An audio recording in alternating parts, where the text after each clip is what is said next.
అన్న చేసినటువంటి అచీవ్మెంట్, ఆయన ఒక మంచి ఉద్దేశంతో పిల్లల భవిష్యత్తు కోసం వెనకట ఒక పాట ఉంటుండే, చిన్నపిల్లల్ని బోర్డు పైన కూర్చునబెట్టి బోర్డు పైన అన్నీ చూపిస్తూ ఎక్స్ప్లెయిన్ చేసేది ఒకటి, ఈ చెక్కుదానా అంటూ ఆ పిల్లలకి ఈజీగా అర్థమయ్యేది. అయితే అట్లా కూడా కాదు, ఇది పదాలను సమకూరుస్తూ పిల్లలని వాళ్ళను తొందరగా అచీవ్ చేయడానికి, వాళ్ళు ముందెళ్ళడానికి పదాలని ఎలా కలపాలి, ఎలా చదవాలి అనేది ఆయన కనుక్కున్నారు.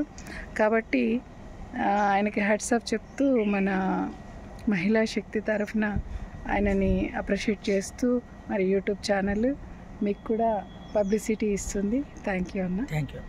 మీ Srivani channel. Thank you. And అన్న పేరు కేటీ నాయక్ గారు. త్వరలో విద్యార్థులందరూ ఇది అందుకోవాలని కోరుకుందాం.